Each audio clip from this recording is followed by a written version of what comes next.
Alrighty, welcome. Thank you so much for joining us this morning, this afternoon, and this evening, depending on where you are in the world. So, speed to market with insights. So, we're thrilled to have our good friends at Sprinklr join us today in this episode of The Art of What's Possible, marketing automation for the rest of us. So, let me introduce you to the team and a little bit of housekeeping, and we'll get started. So just some housekeeping tips. As you've already experienced, we use Zoom to host and record our webinars.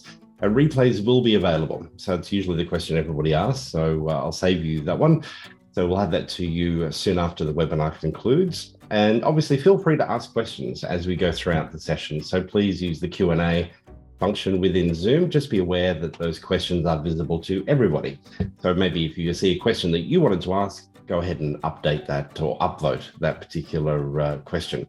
If you wanted to ask a private question, you can do that with the panelists. Just use the chat function in order to do that. So we're thrilled to have two of the chaps from Sprinklr with us today. We have Corey. Now, Corey joining us all the way from the United States. So thank you, Corey, for making some time this evening. And we have Rob. Rob's a little bit more local. He's based here in Sydney. So Rob, thank you. And Adrian Jones, our CEO and founder at Marketing Cube, is also on the line and will be presenting today as well. And I'm your host. I'm just here to try and streamline things and keep everybody to task. So let's jump in and have a look at the agenda today. So we can tick off the first one. We're all done. But essentially what we want to do today is break the session down into 4 key areas, which is around awareness, attraction, conversion, and retention, and Q&A. As I said, the Q&A, please, throughout the session, go ahead and throw your questions into the Q&A function in Zoom, and we'll do our best to get to those throughout the session or towards the end of the session. I won't go into any more detail on those points because Corey will cover that for us here in just a moment. So Corey, at that point, I might hand over to you. Thank you very much, Derek, for the introduction. And it's a pleasure to be with you today. And on behalf of my colleague Rob and myself, thank you so much for tuning in. Now, and before we kind of dive into the heart of the meeting, one of the things we want to set the stage with is a little bit of context in terms of what Sprinklr is all about. And this slide is titled kind of I moved to best of suite. Really, what we've created at Sprinklr is a platform meant to sit beside other platforms like ERP, CDP, and CRM, where ERP focuses on the operational aspects of the business, CRM more on the transactional single point in time side, and then CDP obviously on all those behavioral interactions. Where CXM really focuses specifically with all of those other unstructured interactions and unsolicited data and unsolicited interactions that come to your business or to your organization in the whole shape of the overall universe. We often say that we operate on the digital edge where people are not just talking to you, but talking about you and absolutely talking about your space. So we were purpose-built to specifically solve the problem of what we call point solution chaos. And within the CXM space, we fit within these 4 operational areas, one being research or kind of providing insights, care or traditional service, marketing, which is, I think, the heart of what we're here to talk about today, and then finally, engagement and sales. And really for big businesses, managing these experiences and knowing how serve each customer as an individual is a big challenge. And part of the challenge has tried to be solved with a number of point solutions that fit across various parts of an organization, but it's also created extra operational dependencies, operational costs, and other challenges. And organizations have spent years and fortunes trying to solve these problems. And really with every new market shift, a new wave of point solutions kind of comes up to solve those technical business challenges. But fundamentally, Sprinklr wanted to unify all of these areas to have complete contextual awareness of where your customer sits or where your donor sits, where your prospect sits within the overall engagement lifecycle. As an organization, one of the things just to level set, people oftentimes haven't heard of us, but we've been around since 2009 and had the good fortune to go public on the New York Stock Exchange, 7 quarters ago. We're in 16 different countries and have about 3,500 people around the world. And the reason I bring this up, especially if you haven't heard of us, is to build confidence in this really uncertain time that we deal with within the market. My specific focus as part of our CXM best practices team is on global financial services, which primarily covers banking, wealth management, and insurance. And as you can imagine, with everything coming out with all the market challenges around banking right now, it's an area where people absolutely want to partner with those who are secure. And so if you go to the next slide, one thing I want to just break down in terms of this one is this is kind of a typical, what we call the race car slide, all the logos we have as our customers. But I want to really point out that we've got 9 of the top 10 technology brands, 13 of the top 14 global financial services brands, 7 out of the 8 of the top CPG brands, and you can see this impressive logo slide. A couple things in the context of our discussion today that I want to call out. Samsung specifically is a really good example of someone who wanted to use us to solve marketing engagement challenges, primarily in the social media landscape. Sprinklr's foundations were in social media, but we quickly evolved into the other areas that you're going to learn about and see today because of customer demand. So many customers, especially those that are age 45 and younger today, spend half of their time on social channels. And what Samsung was doing was trying to get extra value from engagement on those channels, and they were having a hard time doing it, especially in the APAC market and also with some of their global new campaigns as they tried to compete with a diverse set of different companies in a very global landscape. So what they've done, and you'll see about how we do this in a minute, they've taken a specific set of insights that they're able to get by listening to what people are saying, listening to the digital edge of the organization that isn't captured within a typical business transaction, to then better refine their marketing content and their overall engagement. And they really helped us coin the phrase that every piece of content needs a reason to live. And when we kind of dive through some of the functional areas, I'll talk about that in relation to your overall brand strength and marketing messages and engagement. Another one I wanted to point out was Alaska Airlines here. One of the things that they were having a challenge with from the customer experience side was having irrelevant marketing go out to people who were already customers, and worst case, irrelevant marketing going out to people who were having a bad experience with the airline. So one of the things that they sought to do, having that unified customer and that contextual awareness, was be able to put certain people into a sort of marketing penalty box where marketing messages wouldn't go out to those people based on the customer service cycle that they were in. So it's a really good example of marketing being able to understand, leverage insights from customer service in order to engage them appropriately, solve a problem, build customer confidence that will ultimately build long-term loyalty.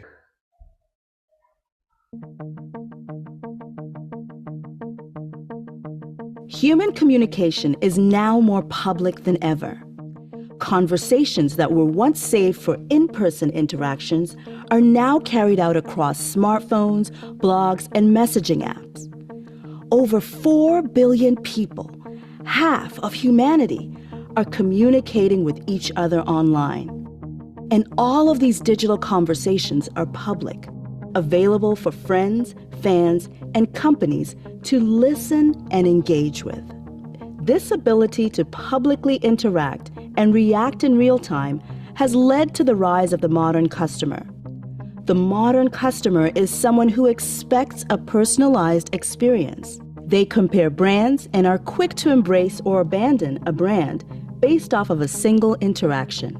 It is the modern customer who now controls the digital world. Sprinklr is able to reach, engage, and listen to the customer across all of these public conversations. With Sprinklr, your company can connect to 25 social platforms, as well as web and messaging. Sprinklr can not only enable your business with these conversations, but it can also help make sense of them. How? Sprinklr takes all of that unstructured customer data and puts it through 7 layers of AI listening processing. These layers break down the data in many ways, such as sentiment, location, visualization, to pull clear customer insights. Insights like why red shoes are selling better in New York or how people feel about the latest smartphone release. Sprinklr then takes these insights and uses a tagging system to organize them into categories so that you can easily see and access the data in a structured, usable format. All of these insights combined make up structured experiential data. And that data combined with structured operational data is extracted using our integrations with first-party digital one-to-one systems such as email, CRM, and marketing automation, which gives you a 360-degree view of the modern customer. Traditionally, the customer interacts with the customer-facing teams, or what we like to call the front office, in an extremely siloed way. With an underlying layer of security, privacy, and governance, your front office teams can constantly share insights, collaborate across workspaces, and continuously communicate with the modern customer through a real-time content optimization process. With Sprinklr's marketing and advertising, you can target your customers with content that is specifically relevant to them and engage with them on a one-to-one level that feels human and authentic. Sprinklr enables you to love your customers by allowing you to have one-to-one personalized conversations with them at a global scale. So I hope that quick video kind of gave you an indication in a more succinct way of kind of what we do, kind of where we fit. In terms of this discussion today, our overall sort of business architecture can really be defined in the steps you're seeing here. First and foremost, it's so important to be where your customers are. And even if you purposefully choose not to be on a certain channel, be listening to what the consumers and your customers are saying within those channels. One of the ones right now that people ask me a lot, especially given my focus on large global banks, is in TikTok. I've had Barclays specifically say they will never be on TikTok. Fair enough. They have a purpose-driven decision for regulatory and compliance reasons not to engage and interact in that channel. But that said, they're there and they're listening to the market trends on TikTok because that's valuable information, because the amount of data is just unprecedented you can get from all of these channels combined. And by being there to at least listen and have that information drive your overall strategies is really, really important. And that moves us into the step 2 here, really learning and understanding customer intent from that unstructured data. So it's not always about the engagement on that one-to-one level or that one-to-many level that you'll drive within those other channels.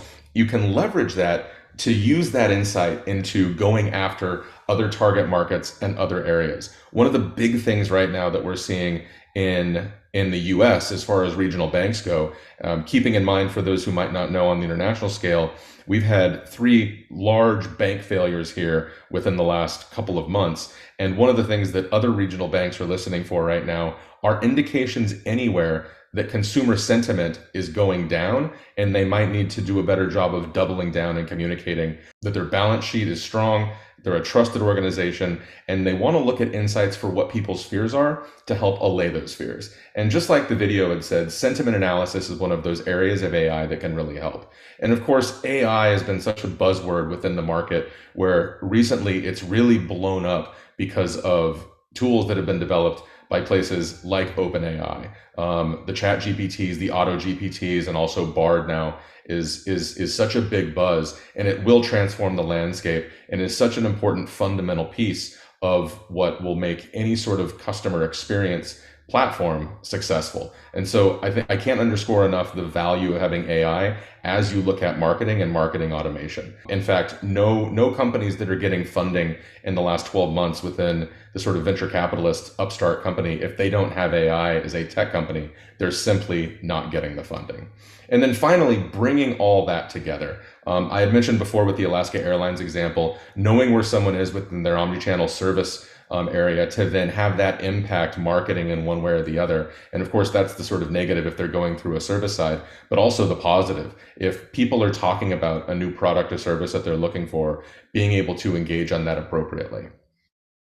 And then of course, since CX is a living, ongoing thing, measure and continuously improving that is absolutely paramount. So let's dive in here to the specific structure that we look at when we consider the customer experience lifecycle. What we're going to be doing in the coming slides here is really breaking it down into these 4 key areas. One that we simply call awareness, which is that really listening to understand what's going on, listening to understand how to best communicate your message, your purpose, your product, your service, whatever that might be, and have your content strategy really well grounded based on those principles that are completely objective. One of the things that we've solved in the marketplace is the challenge of marketers always having to yield to the highest paid person in the room when they say, why are you putting this out there? I think we should do this. It gives them an objective place to say, hey, we're using this kind of content to drive awareness in the market based on these specific metrics. And then creating that to really help attract the customer, be it from communicating in the best way possible your overall business values, be it simply having a great content strategy and content plan to put out there that will drive the most attention, either from a conversion event or even from a brand standpoint. If a lot of brands right now, especially in the space that I look at, are very, very keen on monitoring sentiment to make sure they communicate strength, and brand strength is really, really important to attract customers there. And then finally, that conversion standpoint. None of this happens for, like, a conversion event will not occur without specific, well planned out defined processes for customer engagement to build that confidence. And then finally, the retention piece. How do you build loyalty? How do you maintain strong customer experiences to build loyalty? Because in so many businesses today, the experience is the product. When you have so many disambiguated products in the marketplace, the experience you have with a company is why you do business with them, and the product is almost secondary. And then from a marketing standpoint, I really want to call out on the right side of this, looking at overall awareness and attraction versus the left side, really thinking about what's important. Is it personalization or relevancy? And oftentimes what we find when we're focusing on the awareness and attraction phase, if you can make it truly relevant during that phase and then build personalization within conversion retention, and then knowing who they are to further personalize the process as you go through this continual life cycle, it's something that we found to be the most important when marketing to an audience, because so many times personalization just doesn't work. So that's probably a good segue, right, Corey? So let's jump in. So as you said, we're going to break it down into these 4 key areas. First one being awareness. So over to you.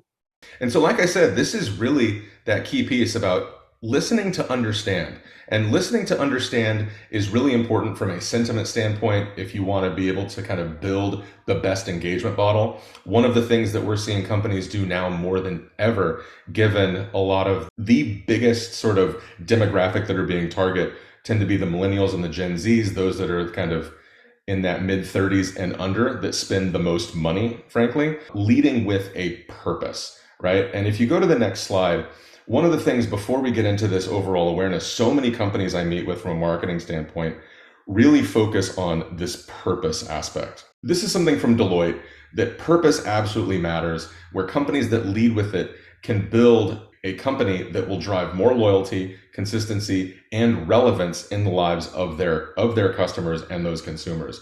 And those that fail to identify and articulate that might survive in the short term, but won't in the long term. And I use purpose here to kind of ground an example in one of the fundamentals that are so important today in terms of awareness about brands, because people are originally attracted to and aware of brands because of those values.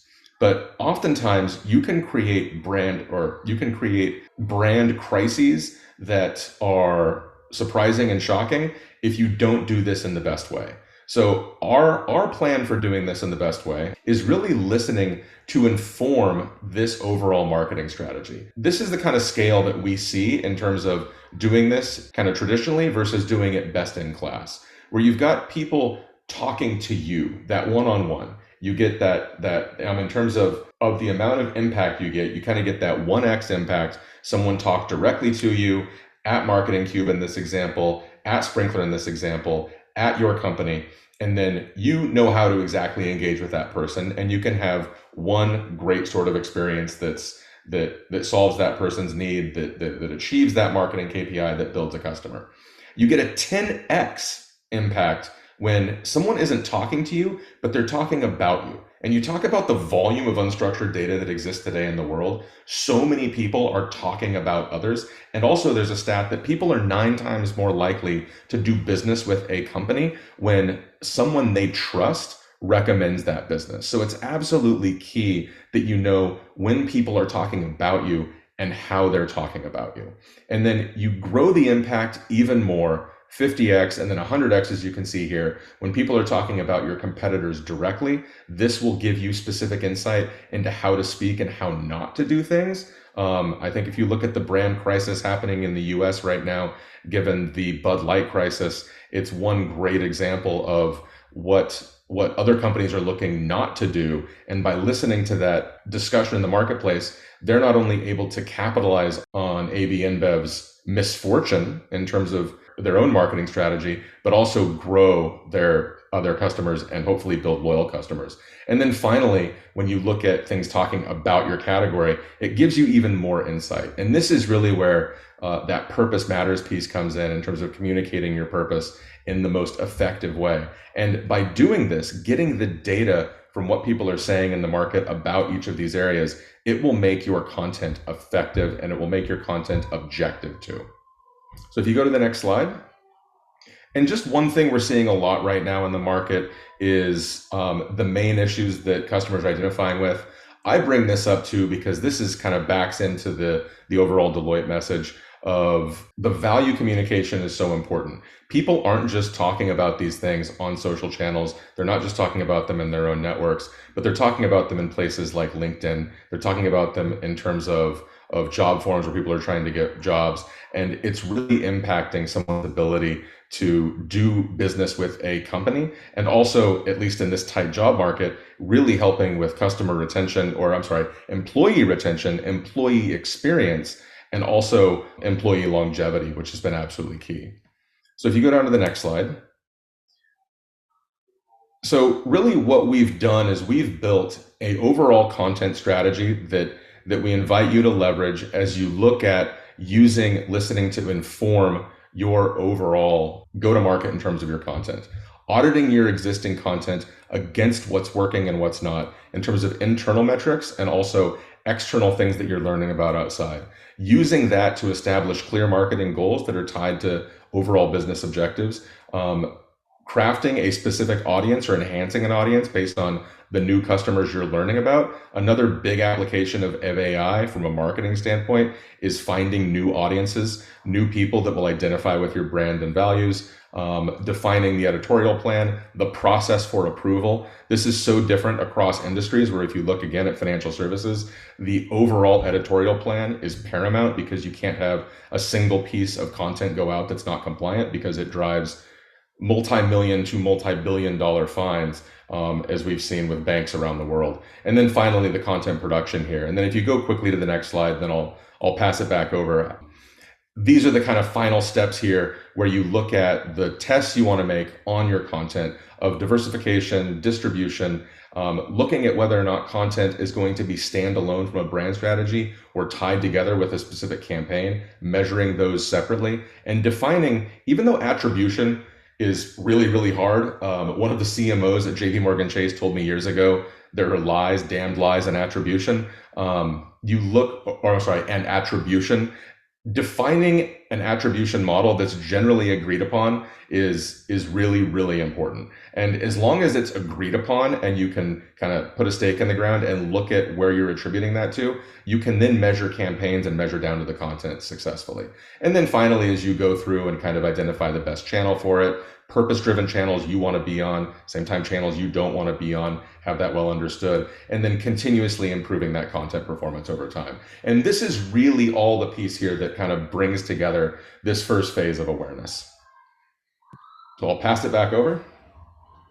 Yeah, we'll make sure all these is available after this, and just some great thinking here, I think, as well for any marketer from a content strategy point of view. So thank you, Corey. Thanks, Derek. Thanks, Corey. Hello, everyone. I think you've covered a lot of, Corey, what we were saying as a digital first strategy for any organization. You've got to look at it from a planning stage, right? So when you are making yourself acquainted to what's being said in the social media or what's being said, you are just layering, you're optimizing your strategy. So the way We see it as, you leverage the listening, the sentiment, you optimize new product and offerings. And I'll show you an example of some companies who are doing it very well and some companies who are struggling, because the AI intent is very important to capture the real sentiment of what's being said about a product or a location. So, for example, for education, your one campus might be doing better than the other.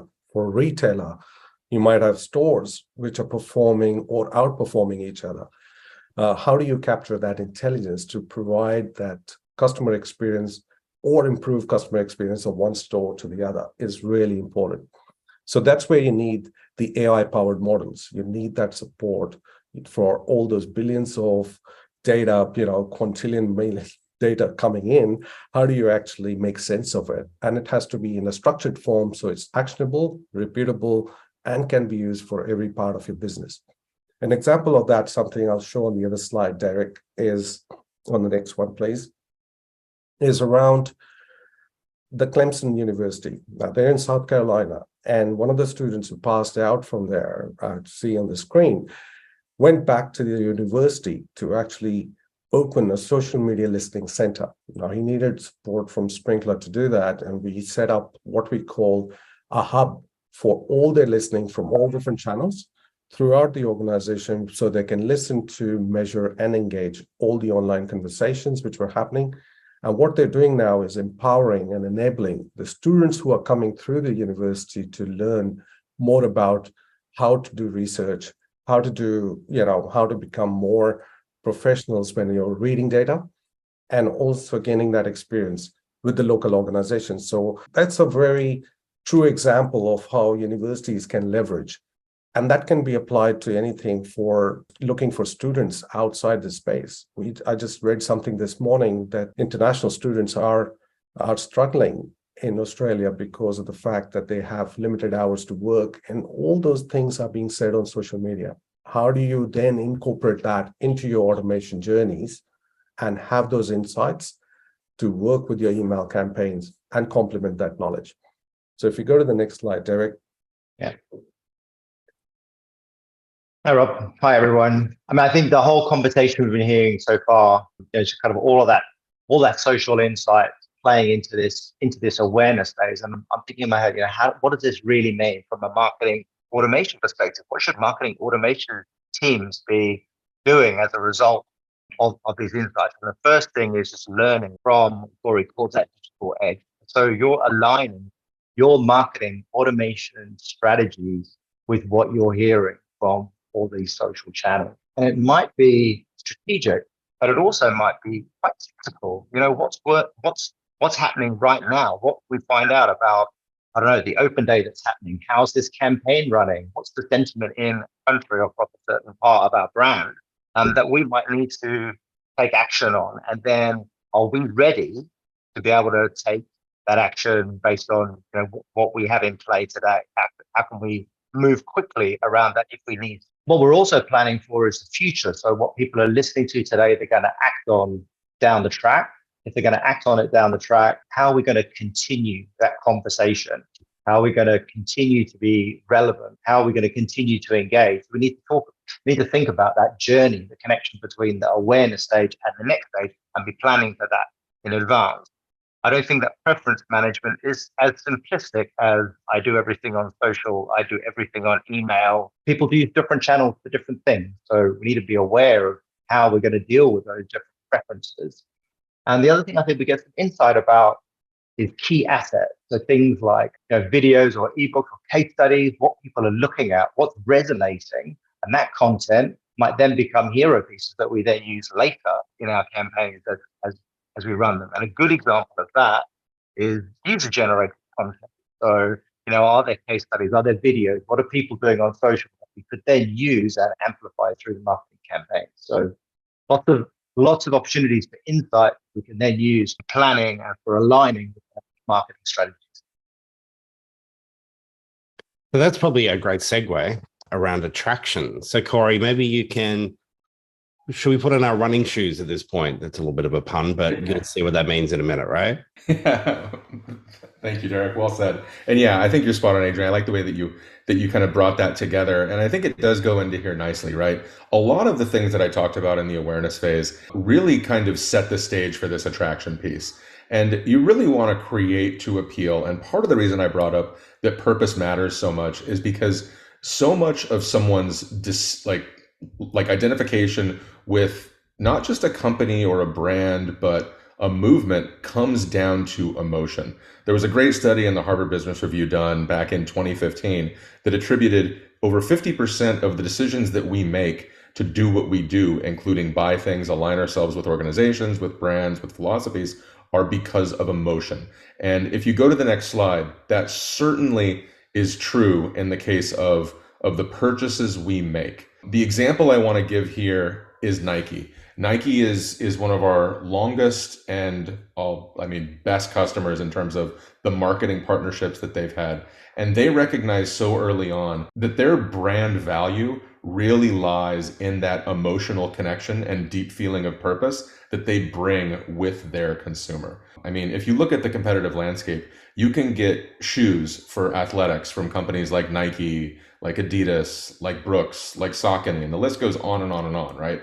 What keeps people going back to Nike? It's the emotional connection to the values that the organization has, and also just the feeling they get. I mean, they're not buying Nike to give Nike business. They're buying Nike for themselves and the way that it feels. And so much of Nike's content they've learned is the power of imagery, and a lot of the examples you're seeing here, and the power of really being able to leverage some of that custom imagery, like the woman that's taking a picture of herself in the gym, the woman that's taking a picture of herself in the ski coat, the guy that's taking a picture of himself with the sneakers. This is all user-generated content that they have repurposed to engage with others, not just that identify with the brand, but others who see themselves in their customer base. And it's a really great example of driving relevant, engaging interactions from a brand perspective versus broader business goals like acquisition. And Nike has learned very, very quickly, and they do it very, very well, of releasing older sneakers and older shoes with a population that loves them, and they're able to determine which ones to release based on the listening that they do, and then building engaging content like this. And really, if you go down to the next slide, it's three fundamental principles that when you're looking at attracting an overall audience, that I think pairs really, really nicely with what we talked about. First of all, what we talked about before, listening to understand, and then truly knowing your customer is the second one. And then finally, serving them appropriately. And tying this information into the overall data lakes and the overall information repositories from static services like CRM, but getting a kind of unified identifier for an individual customer that then you can use to market to that individual, and also know who that person is as part of a group to really kind of build that brand attraction. A really powerful story with what they've been able to do and through their ongoing improvements. And one other thing to call out on a negative side here, you really have to be careful as well, like if you fall into the Adidas trap by waiting too long to respond to a brand crisis, like what happened with Kanye West and losing half of your revenue. It's a terrifying situation. I actually feel quite deeply for the team at Adidas, just trying to do what was right and also protect the value in their business. It's a really difficult proposition, and getting the data that marketers know fundamentally is so important for those broader business decisions. So having said that, I'll pass it on. Adrian. Thanks, Corey. So we're going to flip from the shop window to the engine room. And this really is the back end. And the reason I'm doing this is because we're presenting this brand, this imagery, but really, how are we managing it? And so we look at this kind of architecture. This is a kind of a B2B example, but we've got our marketing automation platform. We've got contacts and assets, and maybe we're doing some lead scoring, and that's underpinned by our CRM. So that's telling us if people are buying and who they're buying from and when they're buying, maybe some other things as well. But that relationship then is synchronized and integrated to our social platforms, driving messages out through channels and delivering people back, hopefully to the website to engage further. And supporting that on the right-hand side, we also have the products where we can see that social commentary and those social interactions within things like the CRM window. So when we're looking at care or we're looking at research, we're able to see those interactions and act on them. And one of the outcomes of that might be that we update the status in the CRM. This really is the engine that's letting us get visibility around what's happening and how we might act on it. But it's important to see that there's more than social and marketing automation interaction. There's website interactions, and there's also this CRM or ERP, your back-end system, that's also driving your decision-making around your campaigns, your campaign strategy, and your marketing strategy. So if we look at that from a slightly more function perspective, Rob, did you want to sort of talk a little bit about how this builds out between kind of integrating the marketing effort? Absolutely. Thanks, Adrian. So as you said, with the customer journeys and the automation, how we bringing insights into it, I think that really helps organizations put together both. It's a powerful mix with marketing and insights, because then you're feeding your advertising, you're getting insights from your social advertising, helping you with your ads, your strategy groups, and how you do your planning together. Tied up with your CRM, you're collecting your first and third-party data coming into one big mix. And then with the campaign planning, you can put together to use some of the content which you see is repeatable, which is what Nike are doing, your user content. Look for influencers, look for people who are already promoting the brand. It makes it easier for you to identify and nurture those leads. Any known to unknown is obviously a big part of it, because you've integrated into the Salesforce. So your customer care can be asking questions around their email address and putting an ID and creating that as a new contact within the CRM. So that's, again, a different use case, but a great one to capture those social leads of people who are talking about the brand in that social space. When it comes to email, app messaging, any channel of their choice, you can be responding to that from the platform itself, from the actual, and having that as part of your strategy then leads to the analytics side, where you have clear, defined vision of how the company is performing and each part of the campaign is performing. To come back to the attribution, how you can then report back to the investment has been and what the return has been. It becomes a very clear cycle. And again, it can be a CRM, it can be anything integration. We help you, we give you like an iframe, we will help to have all those insights coming in and to any part of the business. Now we can go to the next slides. Obviously, then that leads into your lead nurture. So, you're going to understand where these leads are coming from, understand the assets that are driving that attraction. You're then developing a lead nurture strategy. So you're developing tailored and personalized nurture journeys.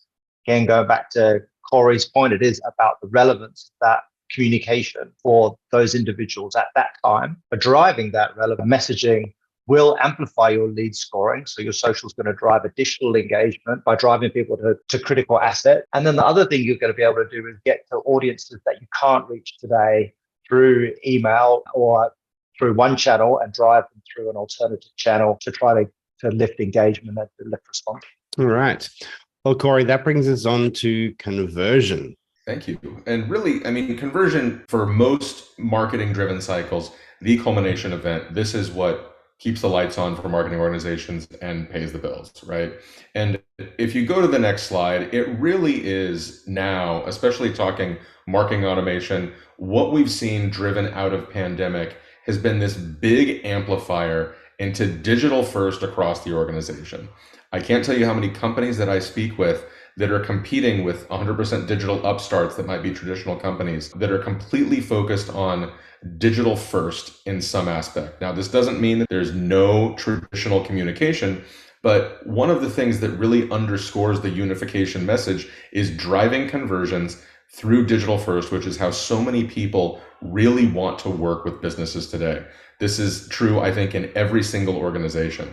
And through the interactions that we've had, it tends to be a unification of these 5 different departments or roles, looking at sales, marketing, PR, CX, and service.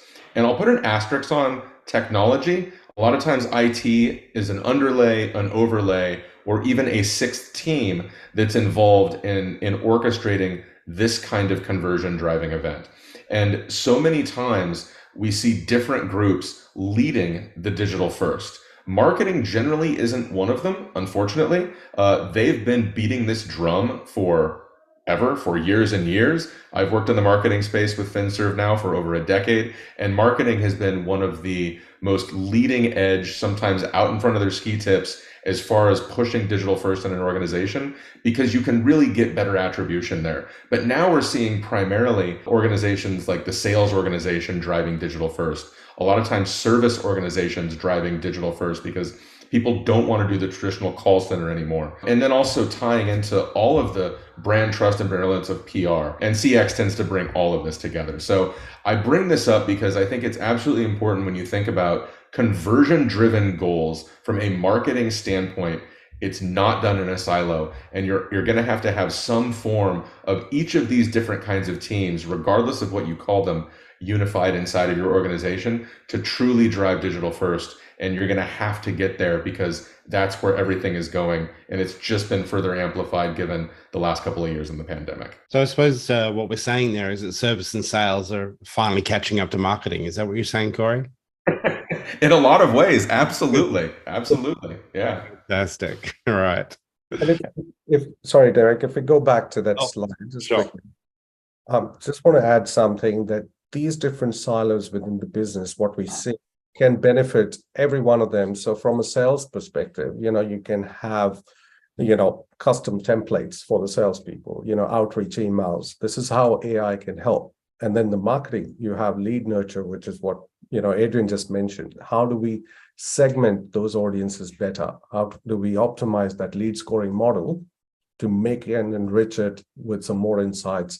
Public relations can be, benchmarked against, they can have crisis alerts on where the crisis is. In similar situation, Corey, you mentioned earlier, if Adidas had those benchmarking alerts, that would have saved them from a lot of that action too, right? And then you have overall service, your customer agents can have responding mechanisms and tools where they don't have to be with chatbots or any of those deflections, which are powered by the AI models. Overall, the whole organization becomes a river of data, which can benefit from that stream. Yeah, it's so important to know when to respond, when not to respond. And with the amount of data, leveraging that to drive those decisions is absolutely key, especially from a PR standpoint and also from a marketing standpoint. The ability to stop messaging given events that are taking place outside of your control. I think of insurance companies trying to sell people insurance in crisis areas that might be hit with flooding or something. It's just, you have to be super careful of things like that. And I think that's where we see more focus, I think, on the customer experience. And as you say, bringing that together, because I think that does, to have an end-to-end customer experience, you do need to be sympathetic of the whole of the buyer journey and have that in mind from, kind of all the way through from attraction to retention. And so that we often see that as a sort of a lead and going, okay, what is this experience going to be? And you're right, I think you've got that digital component of the customer experience, but now other parts of the business are going, how do we learn or embrace or include that digital experience in the rest of our experiences that we might also be providing? So yeah, and so then I think just for conversion, I'm literally talking about it in this context, the marketing automation conversion, where we're actually taking somebody who previously we haven't had a relationship, we're converting them now, and we just want to understand who they are, where they've come from. There are different ways that we can convert our contact, but really what we're driving is those calls to action across our marketing automation, across our website, our landing pages. It might be events, might be status updates from sales teams or from our customer care teams, and then capturing that information at that point in time to start to deliver that kind of more personalized experience. Okay. This morning, it was literally this morning, Rob, I saw your email on this particular publication from our good friends at McKinsey. I love their content. I downloaded it. That's as far as I got. And we're not going to go into it today because we're running out of time, but we will certainly make sure we provide a link in our post-event comms So those of you on the call today can access it. But I did have a sneak peek of the executive overview, and yeah, it looks very interesting. So we'll park that one and move on. So the final piece to wrap up is on retention, Corey. So I'm going to let you jump into that.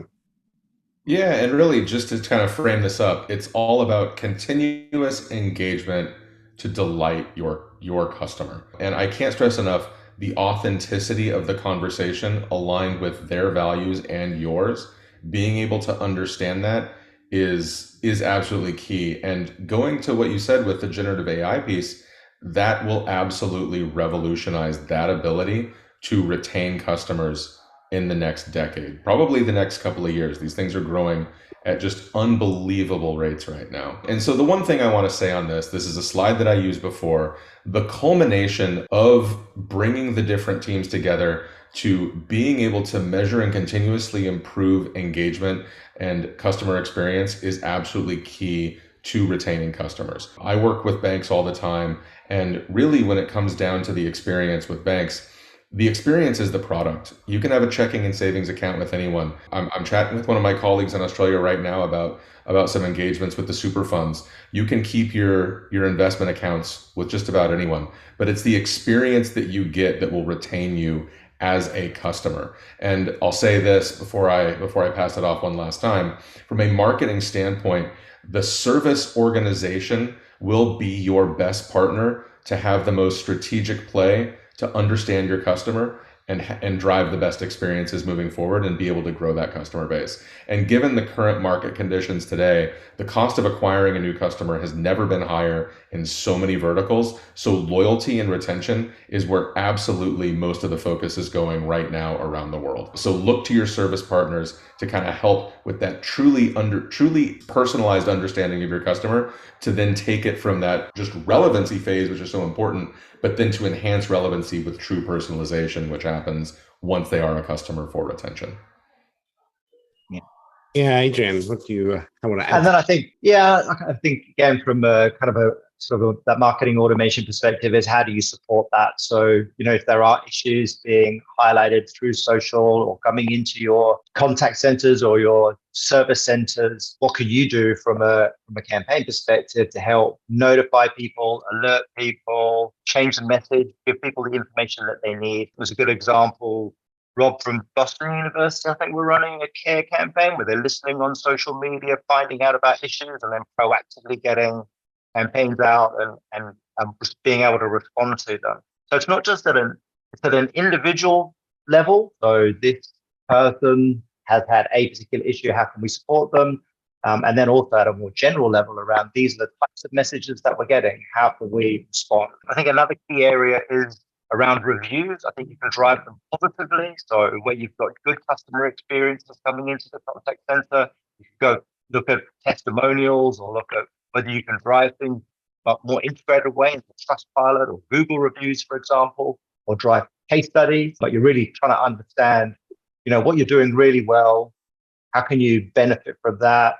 What's not working well? How do you change your marketing strategy accordingly? And then at a higher level, again, you've got kind of that engagement scoring and understanding really who's engaging with you. So similar to lead scoring, but for your customers, how can you then change what you're doing as a result of the scores and feedback that you're getting? And then finally, I think on the retention piece, it's just that re-engagement or getting back in touch, and social channels give you that opportunity to reach back out to people again who aren't engaging with you otherwise. And so kind of continue that conversation. All right, so we're running a little over time here. This is literally our last summary slide for the day. So I'll hand over to you, Rob and Corey. Sure. Like Corey mentioned earlier, we just want to make sure everyone understands this is a complementary journey with marketing automation. What you can bring is intel and insights from your customers, saying things about your brand, things about you, things about the industry. Have that intelligence complement your strategy, bring into when you unify that across your business, because the customer sees you as a brand. Internally, you have different divisions like marketing, care, PR, sales, and engagement, but the brand but to a customer, you're a brand, and that's how they see it.